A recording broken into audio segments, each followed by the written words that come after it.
Hello students, this is Ankit Kumar and I am here again with another video for class 11. This time I am here with this video for class 11th. This is my first video for class 11th chapter number 1, that is photograph. We are going to discuss first Hornbill's chapters, okay? Hornbill, and then after we will discuss about a snapshot, okay? Two books are there as you already know. So you can see here, this is the very first stanza of first poetry, a photograph, that we are going to discuss. But before starting this stanza, before starting this poetry, let's discuss something about this poetry. इस poetry के बारे में कुछ basic information या कुछ basic background हम कह सकते हैं जो हमें डिस्कस करना है. पहले हम इसको देख लेते हैं. ये फोटोग्राफ है क्या?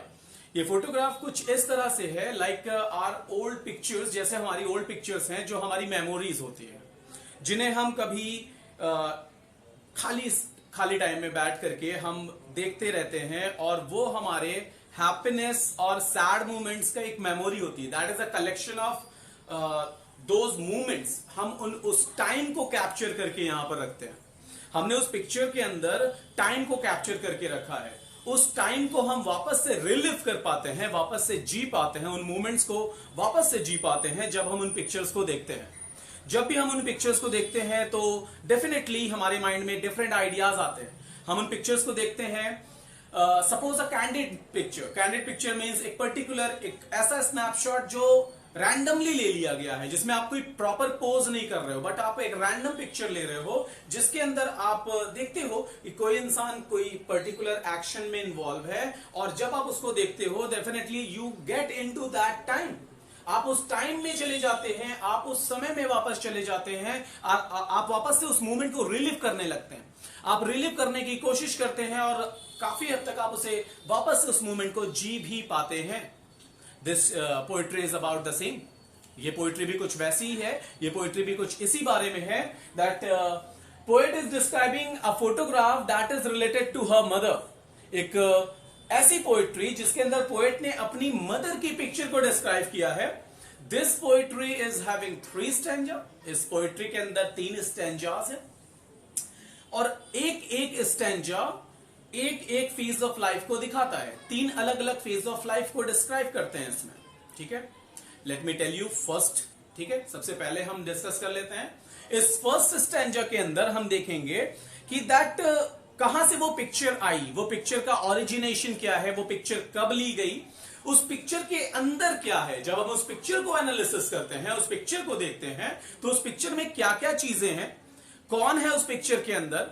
ओके, उस पिक्चर में जो भी मेंबर्स हैं, जो भी पार्ट्स हैं, जो भी चीजें दिखाई दे रही हैं, वेदर इट इज ह्यूमंस और नेचुरल एलिमेंट्स, वो नेचुरल एलिमेंट्स हो या फिर वो ह्यूमंस हो, वो सब के सब. ठीक है, किस बारे में बात हो रही है, किस टाइम के बारे में बात हो रही है, कौन कौन लोग हैं, उनके नाम क्या है, and everything about it. Even who is taking that picture, वो पिक्चर ले कौन रहा है, वो पिक्चर का वो स्नैपशॉट किसने लिया. राइट, तो here is the first stanza and this is only the first stanza. यहां पर हमने कुछ वर्ड्स को अंडरलाइन भी किया हुआ है. एक और वर्ड आता है ट्रांसिएंट. यहां पर 3 वर्ड्स हैं, कार्डबोर्ड, पैडलिंग और ट्रांसिएंट. इसको मैंने अंडरलाइन किया है, इसको हम डिटेल में भी देखेंगे इसको वापस से. But let's start from the line by line explanation. Line by line explanation को देखते हैं. पहला आता है the cardboard shows me how it was. Okay, because it is poetry इसलिए लाइन बाय लाइन एक्सप्लेनेशन आपके लिए बहुत जरूरी है. ओके, तो ध्यान से देखेंगे. The cardboard shows me how it was. वो कार्डबोर्ड मुझे दिखाता है, कार्डबोर्ड बताता है. जब हम उस पिक्चर को देखते हैं तो कार्डबोर्ड आता है. Cardboard is what, where picture has been pasted. जहां पर वो पिक्चर को पेस्ट किया गया है, जहां पर वो पिक्चर को लगाया गया है. हार्ड पेपर जिसके ऊपर पिक्चर को लगाया जाता है. लाइक जैसे हमने जो हम कह सकते हैं एल्बम, एक एल्बम के अंदर हम पिक्चर्स को सेट करते हैं, तो जो पेपर है जिसके ऊपर हम पिक्चर को पेस्ट करते हैं, that is cardboard. Here it is that. यहां पर वही है, cardboard shows me how it was. Cardboard बता रहा है कि वो पिक्चर कैसी दिख रही है और क्या है उसके अंदर. When The 2 girl cousin went paddling. जब 2 गर्ल कजिन वहां पर पैडल करते हुए जाते हैं. Paddling means walking. Okay, paddling doesn't means, यहां पर किसी पैडल के बारे में बात नहीं हो रही है, किसी इक्विपमेंट के बारे में बात नहीं हो रही है, it is about just walking, ठीक है, सिर्फ वॉकिंग के बारे में बात हो रही है। तो वो walking in the shallow water, shallow water में वो वॉक कर रहे हैं। बैकग्राउंड बता दूं कि सी साइड है, ठीक है, सीन जो है वो सी साइड का है, एक सी साइड है जहां पर वो एक समर हॉलीडे के लिए गए हैं, एक समर वेकेशन के लिए, समर हॉलीडे के लिए गए हुए हैं, and they are walking in the shallow water, they are walking in the shallow water. So the two girl cousins went paddling, okay, two girl cousin. Actually, in that poetry, there are three characters, okay? One big girl and two girl cousins, okay? Beside that big girl. Each one holding one of my mother's hand. So, poet is saying that two girl cousins, these two girl cousins holding my mother's hand. So, it is clear now that there are three characters in that particular picture. उस picture के अंदर तीन characters हैं, एक mid में जो poet की mother है, that the big girl, okay, approx 12 year old, जो मिड में है, उनके साइड में दोनों तरफ से उनकी गर्ल कजिन्स ने, उनकी मदर की कजिन्स ने उनके हाथों को पकड़ रखा है। Each one holding one of my mother's hand, दोनों ने मेरी मां के एक एक हाथ को, लेफ्ट साइड जो कजिन है उन्होंने लेफ्ट हैंड को, राइट साइड जो कजिन है उन्होंने राइट हैंड को पकड़ रखा है। And she the big girl, that mother of the poet's mother, some 12 years और सो, अप्रोक्सीमेट 12 साल की, लगभग 12 साल उनकी एज है, 12 साल की वो दिखाई दे रही हैं, लगभग 12 साल उनकी एज है। And all three stood still means zero movement, with no reaction, with no action, all three stood still means when you give a pose for getting a picture, जब आप पिक्चर लेने के लिए आप एक पोज देते हो तो you will become still, आप पॉज हो जाते हो, आप फ्रीज हो जाते हो, राइट, आप फ्रोजन कंडीशन में चले जाते हो, क्योंकि आपको पिक्चर लेनी है, वो मोशन में नहीं होनी चाहिए, आप कैंडिड पिक्चर नहीं ले रहे हो, आप एक प्रॉपर पोज के साथ पिक्चर ले रहे हो, right. So all three stood still to smile through their hairs, means that is clear, their hair is open, उनके बाल खुले हुए हैं और they are smiling through the hairs, okay. All three stood still to smile through their hair, और वो तीनों के तीनों वहां पर स्टिल खड़े हैं with zero movement in the frozen condition, और उनके बाल खुले हुए हैं और उन बालों के बीच में से वो स्माइल पास कर रहे हैं। They are just smiling, just like कि आप एक पोज देते हैं और आप स्माइल देते हैं, आप एक पोज में हैं and you are just smiling, वो भी वहां पर वो तीनों के तीनों गर्ल्स वही कर रहे हैं। Next is eight the uncle with the camera, और किसकी तरफ मुस्कुरा रहे हैं, किसको देख के मुस्कुरा रहे हैं, टूवर्ड्स द अंकल, अंकल की तरफ देख रहे हैं, ठीक है, अंकल की तरफ देख रहे हैं और अंकल की तरफ देख करके स्माइल कर रहे हैं।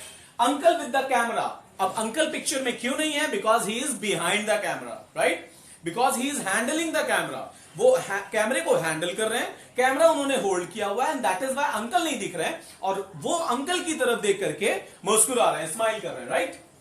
सो at the uncle with the camera a sweet face, right, a sweet face, my mother's, मेरी मां का एक स्वीट सा फेस वहां पर दिखाई दे रहा है, स्वीट सा चेहरा दिखाई दे रहा है, that was before I was born, और वो तब था when I was not born, मेरे जन्म के पहले, बिफोर आई वॉज बॉर्न, उन्होंने कहा कि मेरे जन्म के पहले की वो पिक्चर है। Of course her mother is 12 year old, right, her mother is 12 year old and she the big girl, right, वो समर हॉलीडे पर गए हैं, वो लगभग 12 साल के हैं, और वो स्माइल फेस, यहां पर ये नहीं कह रहे हैं कि ऑफकोर्स उनकी एज 12 साल है और वो छोटी हैं और इसलिए वो पिक्चर वो मेरे जन्म के पहले की है। यहां पर इस वर्ड को, इस सेंटेंस को कहने का मतलब ये है that she was smiling before I was born, okay. वो स्माइल टाइम के साथ साथ फेड हो गई है, टाइम के साथ साथ स्माइल वो डल हो चुकी है, right. So that was before I was born and the sea, तो टाइम के साथ साथ उनकी स्माइल में चेंजेस आए हैं, उनके फेशियल एक्सप्रेशन में चेंज आए हैं, उनके इमोशंस में और बहुत सारी चीजों में चेंजेस आए हैं, और यह भी बताया है कि टाइम के साथ साथ इंसान चेंज होता है, इंसान के अंदर वो चेंजेस आते हैं, but nature change very less. Change बहुत कम आता है नेचर के अंदर। नेचर बहुत तेजी से नहीं बदलता है, बहुत बड़े चेंजेस नहीं आते हैं। वो आज भी वैसा है जैसा पहले था। कौन? And the sea which appear to have changed less, right? So and the sea, this sea is what? Sea representing just that nature, right? Sea जो है वो नेचर को रिप्रेजेंट कर रहा है एंड वो बता रहा है कि which appear to have change less, जो कि बहुत कम चेंज हुआ है। टाइम के साथ साथ उसमें चेंजेस बहुत कम आए हैं। Was dear terribly transient feet.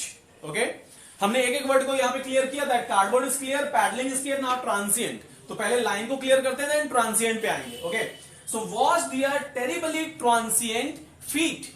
तो terribly because they are scared of that sea. Okay, वो डर भी रहे थोड़े से।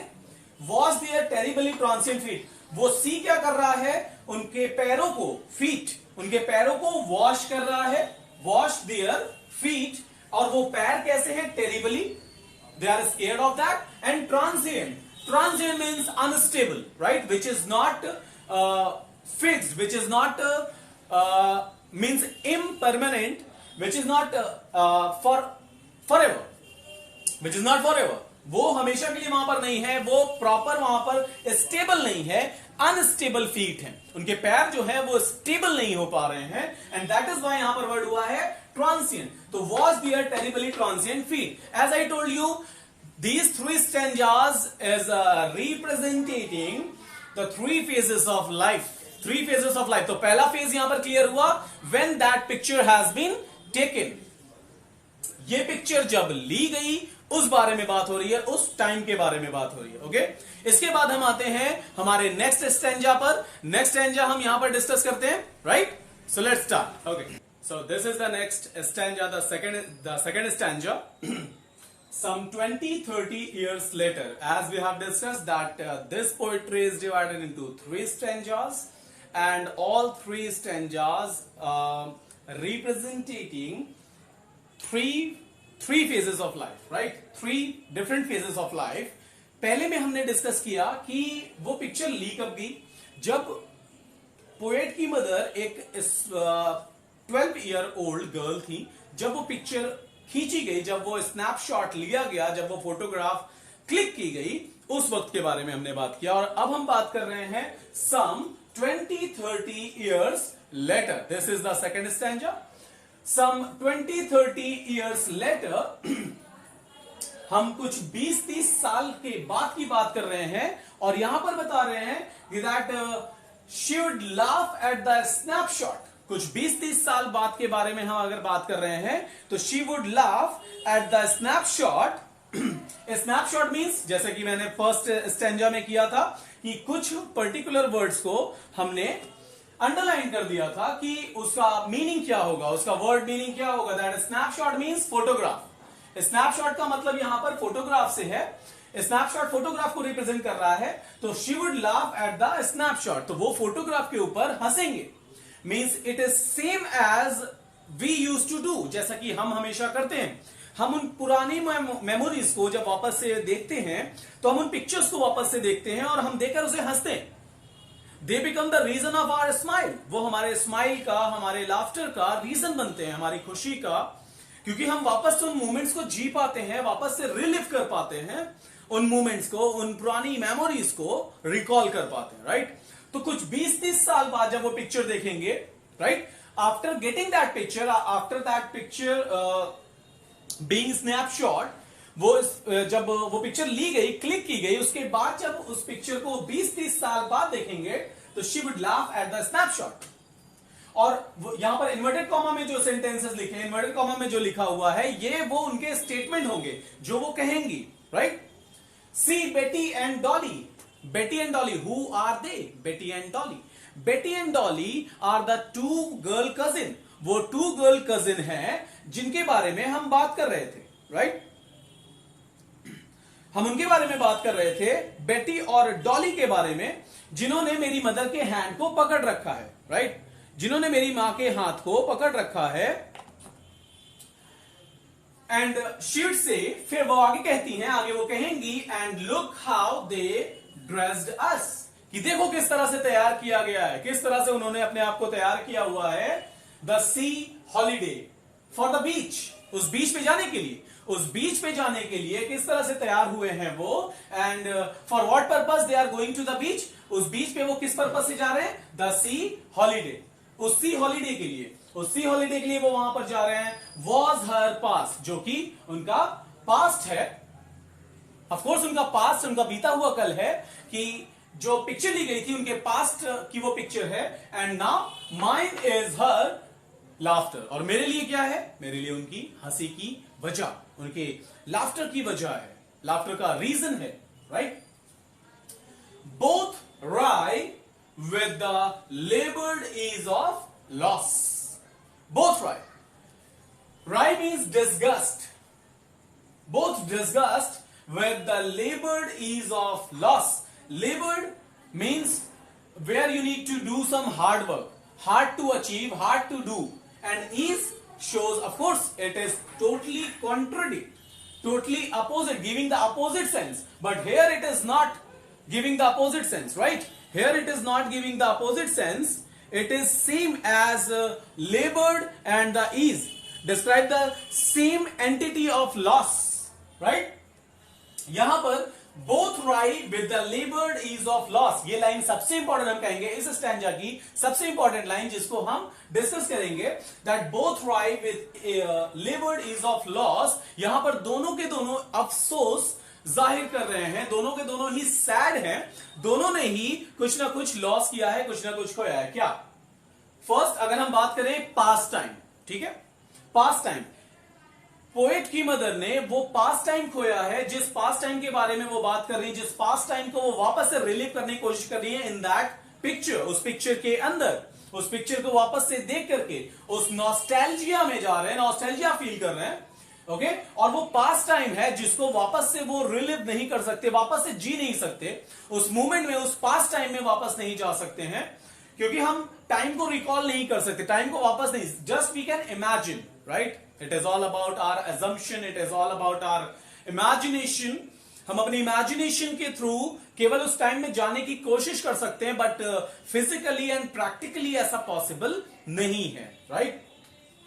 तो यहां पर लेबर्ड ईज ऑफ लॉस के बारे में बात हो रही है, राइट। और इसके बाद हम आएंगे, ये सेकेंड फेज हो गया जहां पर पोएट की मदर एक अडल्ट वुमन है, राइट। अब थर्ड स्टैंजा में हम आएंगे और देखेंगे थर्ड फेज ऑफ लाइफ को, right. Okay, let's start. Okay, so now here is the third stanza and the last stanza of the poetry, end of course the third phase of life. Okay, let's start. Now she's been dead. She's been dead. Okay, as I told you, all three stanzas representing the three phase of life. तीन उम्र के तीन पड़ाव को, life के तीन phases को express कर रहा है, एक्सप्लेन कर रहा है। और यहां पर हो गया now she's been dead. अब वो मर चुकी है। कौन? पोएट्स मदर, पोएट की मां, पोएट की मदर जो उस पिक्चर में थी। फर्स्ट स्टैंजा जब वो पिक्चर ली गई, सेकंड स्टैंजा जब वो बैठ करके कुछ 20-30 साल बाद वो पिक्चर को बैठ के देख रही हैं, मुस्कुरा रही हैं, हंस रही हैं, उस ओल्ड टाइम को वापस याद कर रही हैं। And now she is been dead, अब वो नहीं रही, she is been dead nearly as many years as that girl lived. अब इस लाइन को बहुत ध्यान से समझेंगे कि उनको मरे हुए कितना टाइम हो चुका है, उनकी डेथ को कितना टाइम हुआ है। यहां पर वो टाइम दिया हुआ है, we have to find out as many years as that girl lived. जितने साल वो बच्ची, वो गर्ल जिंदा थी, वो गर्ल कितनी उम्र थी उसकी उस वक्त, हम फर्स्ट स्टैंजा से लेंगे, सम 12 और सो, राइट, 12 ईयर, तो लगभग 12 साल उसकी उम्र थी उस वक्त उस गर्ल की। एंड दैट इज वाई यहां पर कोट किया हुआ है girl, nearly as many years as that girl lived. जितने साल वो लड़की थी, जितनी उसकी उम्र थी, उतने साल लगभग हो चुके हैं इनकी डेथ को। लगभग 12 साल हो चुके हैं इनकी डेथ को, अब लगभग 12 साल बीत चुके हैं। Okay, and of this circumstance अब इस सर्कमस्टांस में, यहां पर circumstance means the situation, okay, situation. इस सिचुएशन में there is nothing to say at all, अब कुछ भी कहने के लिए नहीं रहा है, ओके। रीजन, क्योंकि अब वो थर्ड फेज में आ चुके हैं। Now poet is looking at the picture. अब थर्ड फेज में कौन देख रहा है वो पिक्चर को? उस पिक्चर को देख रहे हैं पोएट। पोएट उस पिक्चर को देख रहे हैं और अपनी मदर को याद कर रहे हैं, अपनी मदर की उन मेमोरीज में जाकर गुम गए हैं। That now she is no more, उनकी मदर अब उनके साथ में नहीं है। एंड ऑफ दिस सर्कमस्टांस, इस सिचुएशन में, इस परिस्थिति में, there is nothing to say at all, उनके पास कहने को कुछ भी नहीं है। She is speechless. That sadness, okay, that suffering, okay, उस पेन ने, उस दर्द ने, उस तकलीफ ने उन्हें स्पीचलेस कर दिया, टोटली स्पीचलेस कर दिया है। And its silence, silences, silences, यहां पर इसको अंडरलाइन कर रहा हूं। Reason that silence, you know, okay, शांति, सन्नाटा, many thing, many results you can get for silence, but silences, this word silences means what? Makes someone silent, to make someone silent. तो ये silence है, that silences, it silence, ये वो silence है, it silences, it silences, ये वो silence है जिसने that make me silent, okay, जिसने मुझे चुप करा दिया है। और ये silent क्या है? That is pain, the same pain that I am feeling right now, वो पेन जो मुझे अभी महसूस हो रहा है after losing my mother. I am having that, I am facing that loss I am facing, I am totally lost now. और मुझे वो, मैं उस लॉस को एनालिसिस कर रही हूं कि जो मेरी मदर के खोने के बाद मुझे जो सफरिंग में सफरिंग हो रही है, जो पेन मैं फील कर रही हूं, दैट मेक मी साइलेंस, उसने मुझे चुप करा दिया है हमेशा के लिए। So this was all about this poetry, the very first poetry, the very first chapter of class 11th, okay.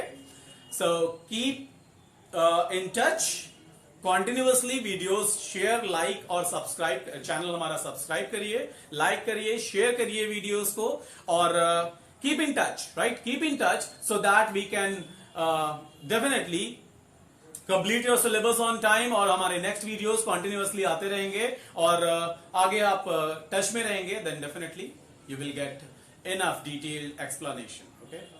So thanks for watching, thank you very much.